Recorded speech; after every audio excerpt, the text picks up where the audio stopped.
Good morning. I'm Jan, and today I'd love to share with you a character in the Bible who has challenged and actually inspired me over the years. She sits in the middle of an amazing story of just 10 chapters. In fact, ready for your morning coffee read?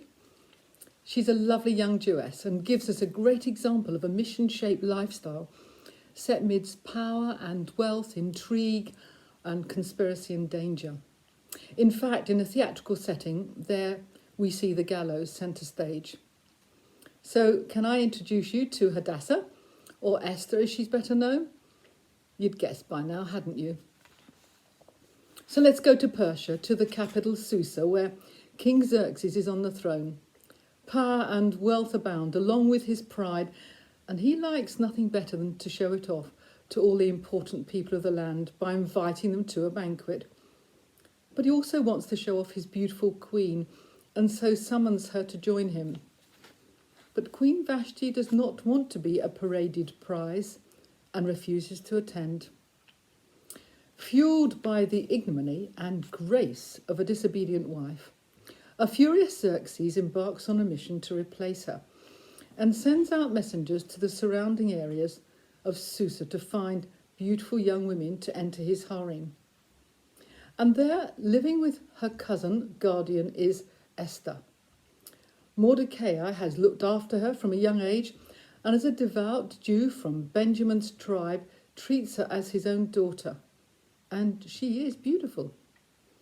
This unknown girl, but known to God, is plucked from obscurity and taken off to the palace along with many other girls, away from their families and familiarity to a new life. And what a life! A whole year of preparation, beauty treatments, oils, perfumes, special food. Not quite rags to riches, but wearing clothes Esther could only have dreamed of. And perhaps lessons on deportment and inside knowledge of how to approach the king, should he ask for her to appear before him. Now we ask ourselves, why did Esther have the best place in the harem? Why did she find favour with the man in charge of her care, and also the king, becoming his chosen queen?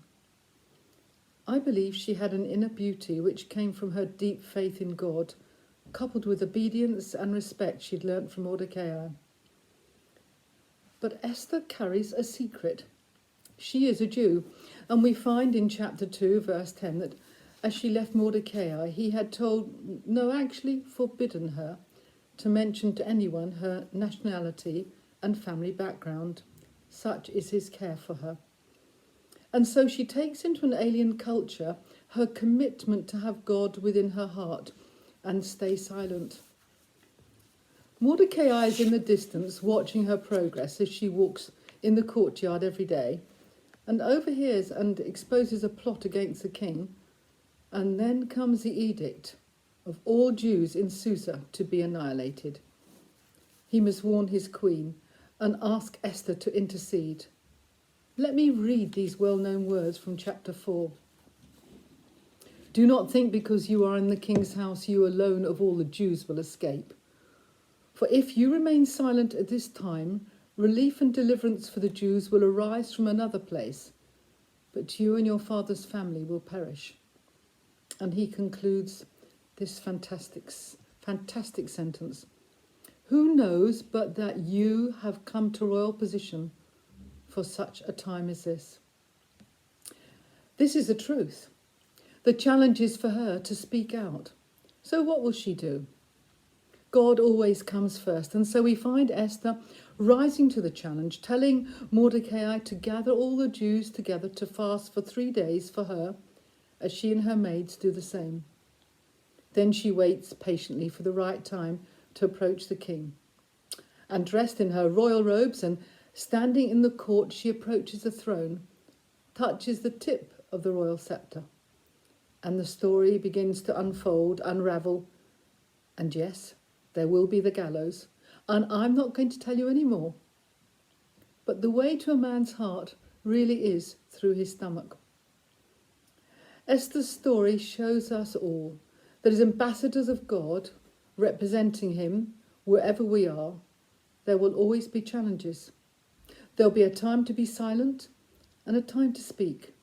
There'll be a time to hold back and a time to act. Esther rose to that challenge, knowing God deep within her heart. Are we prepared to do the same? Thanks for listening. Have a good day.